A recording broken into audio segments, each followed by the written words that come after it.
슈마 아도나이 베야푸츠 오예베카 베야누스 메사네카 미파네카. 여호와여 일어나사 주의 대적들을 흩으시고 주를 미워하는 자가 주 앞에서 도망하게 하소서. 샬롬! 생각하는 성경 홀리아미입니다. 오늘의 말씀에는 성막을 건축하기 전 건축 시나리오가 먼저 나옵니다. 실제로 성막이 세워지는 것은 내일의 말씀입니다. 오늘의 말씀에는 이렇게 성막을 세울 거다라는 하나님의 계획이 나오는 거죠. 우리는 오늘의 말씀에서 성막 건축 순서에 집중해야 합니다. 가장 먼저 성소의 기본 틀을 세우고 그 후에 언약궤부터 집어넣습니다. 그리고 포레에 휘장을 쳐서 지성소와 성소를 구분합니다. 그 다음에 성소의 집기들을 채우고 뜰에 제단과 물두멍을 놓고 휘장 울타리를 쳐서 뜰의 공간을 구분합니다. 그 다음은 성막에 관유를 발라서 성막이 거룩하고 구별되게 만듭니다. 가장 나중에 제사장들을 세워서 이미 만들어진 성막에서 봉사하게 합니다. 이 순서가 여호와 하나님께서 계획하신 순서입니다.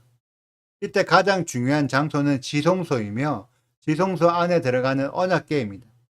성막을 만들 때 언약궤부터 집어넣고 바로 휘장을 쳐서 지성소로 구분하는 이유는 지성소에 아무나 들어가면 죽기 때문입니다.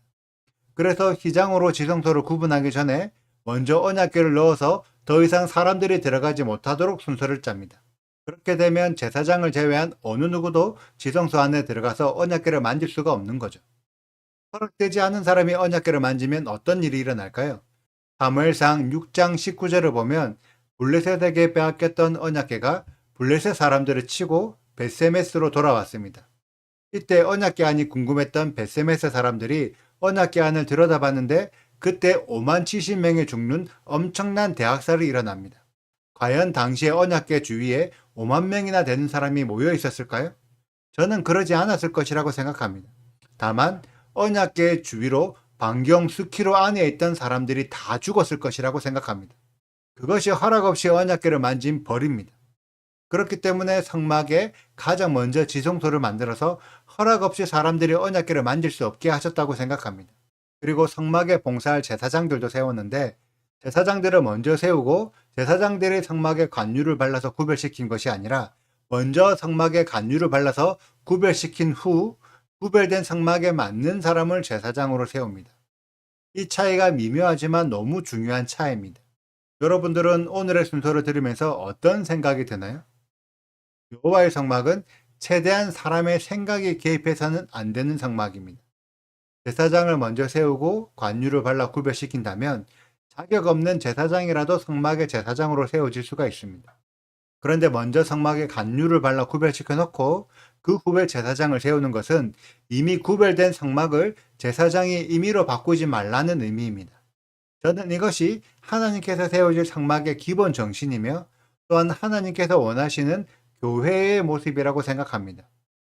초대교회에 예수야를 믿는 제자들은 어떤 형태로 초대교회를 세웠을까요? 제자들이 임의로 교회의 형태를 정하고 임의로 교회의 가르침을 정했을까요? 많은 학자들은 초대교회가 가정교회의 형태였다고 설명합니다. 그렇다면 우리 가정도 교회, 이 사람의 가정도 교회, 저 사람의 가정도 교회라는 말일까요? 가정교회의 형태라는 것은 유대인들이 바벨론 포로기 때부터 세웠던 시나고그, 회당 형태의 교회라는 의미입니다. 유대인들은 회당을 세울 때 성인 남성 10명이 넘어야 회당을 세울 수 있습니다. 그러기 위해서는 두세 가정 이상이 연합해야 회당 설립 조건이 되는 거죠. 그렇게 충분한 인원이 모여지면 그들 중에서 한 가정의 장소를 정해서 그 가정에서 모임을 가졌습니다. 예수와 활동 당시에 예루살렘에만 400개 정도의 회당이 있었다는 자료도 있습니다. 이미 유대인들에게 회당의 모임은 너무 익숙한 방식입니다. 회당에서 함께 안식일 샤밧을 보내고 여호와의 말씀을 함께 읽었습니다. 그렇기 때문에 초대교회도 회당에 출입하고 회당 형태의 교회를 만들었습니다. 초대교회는 여러 가정들이 모여서 함께 안식일을 지키고 여호와의 말씀을 읽는 공간이었죠. 유대인들에게 찬양은 성경의 말씀을 읽는 것입니다. 히브리어에 곡절을 붙여서 성경을 읽으면 그것이 바로 노래가 됩니다. 그래서 지금까지도 유대인들은 성경의 말씀으로 찬양을 부르고 이때 안식일에는 일하지 말라는 규칙 때문에 악기 연주도 없이 목소리만으로 찬양하는 회당들이 지금도 많이 있습니다. 회당을 관리하는 회당장, 회당 주인이 있었지만 회당장이 모든 설교를 하는 것이 아니라 회당에 참석하는 사람들 중에서 지정해서 말씀을 읽게 하고 또 지정해서 설교를 맡겼습니다. 돌아가면서 말씀을 읽고 설교를 할 수가 있었던 거죠. 회당의 형태도 사람들이 옹기종기 모일 수 있는 디귿자 형태의 구조로 모두가 참여할 수 있는 형태였습니다. 이때의 회당은 유대인들만 참석할 수 있는 회당이 아니었습니다. 이방인들도 회당에 참여할 수 있었고 AD 90년에 바리세파 랍비가 주도하는 얌리와 회의에서는 그리스도인들에게 회당 출입 금지 명령을 내렸을 정도로 그리스도인들도 회당에 참여하고 있었습니다. 이러한 배경에서 사도 바울의 1차 전도 여행을 떠날 때 소아시아 지역에 있는 회당들을 찾아다니면서 회당 중심으로 전도를 했던 것입니다.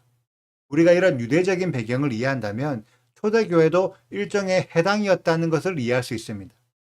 그런데 지금 우리가 다니고 있는 교회는 어떤 형태인가요? 강단과 대중이 구분되어 있고 정해진 목회자만 강단에 설 수 있는 형태의 교회는 회당과 전혀 다른 형태의 교회로 로마의 바실리카 건축 양식을 따른 로마식 교회입니다.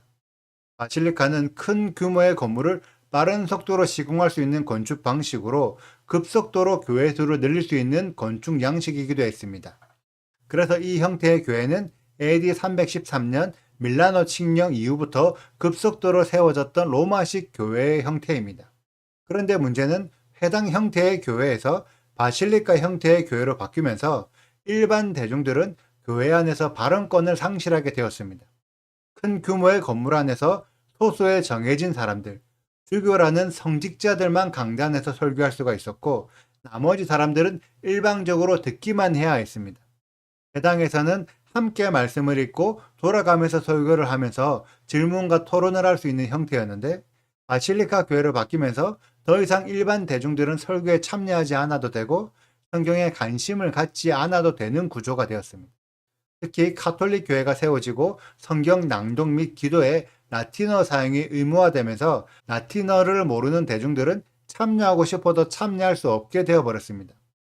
이 간섭이 1500년대에 프로테스탄트의 종교개혁 전까지 지속되어 중세시대의 가톨릭 교회 성도들 상당수는 라틴어를 모르기 때문에 성경의 내용을 모른 채 하나님을 믿어왔습니다.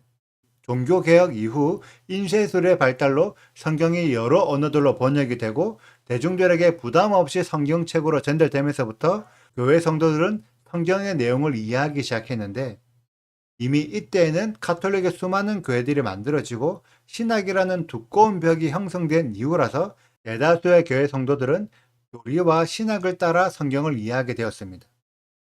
교리와 신학에서 벗어난 성경을 이야기하면 이단으로 낙인 찍혀서 마녀 사냥을 당하거나 교회에서 퇴출되었습니다. 이 흐름이 지금까지도 이어져 오고 있습니다.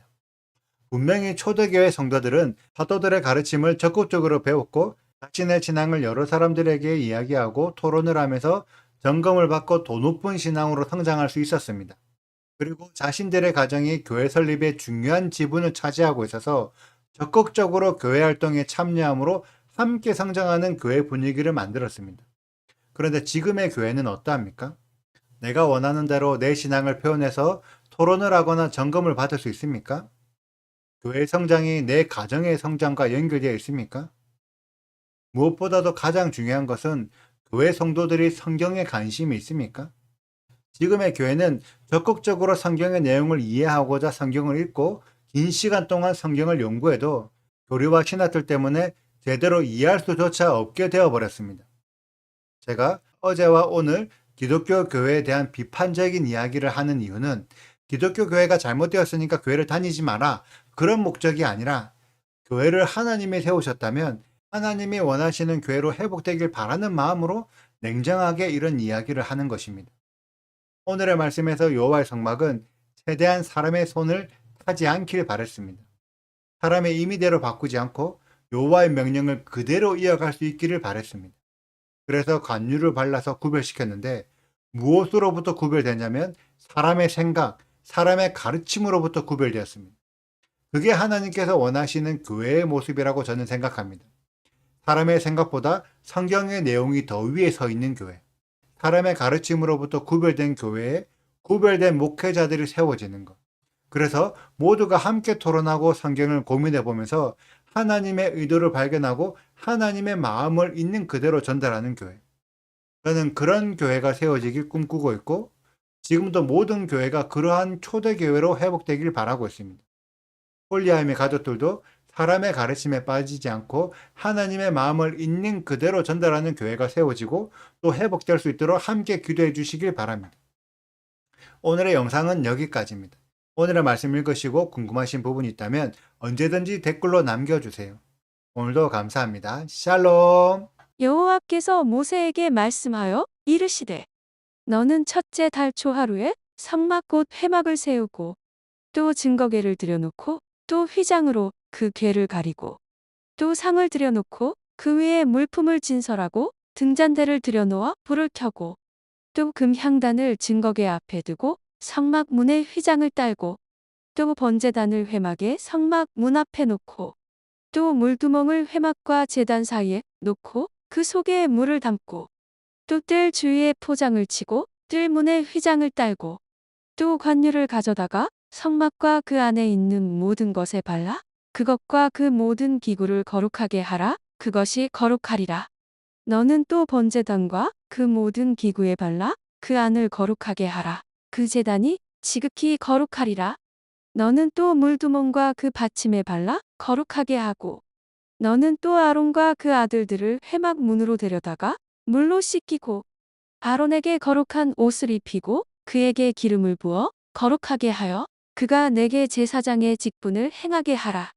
너는 또 그 아들들을 데려다가 그들에게 겉옷을 입히고 그 아버지에게 기름을 부음 같이 그들에게도 부어서 그들이 내게 제사장의 직분을 행하게 하라. 그들이 기름 부음을 받았은즉 대대로 영영이 제사장이 되리라 하시매 모세가 그같이 행하되 곧 여호와께서 자기에게 명령하신 대로 다 행하였더라. 구독과 좋아요를 눌러주세요. 그리고 알림 설정도 해주시고요. 그리고 하트도 꼭 눌러주세요. 슈바 아도나이 리베보트 알레페 이스라엘 여호와여 이스라엘 천만인에게로 돌아오소서.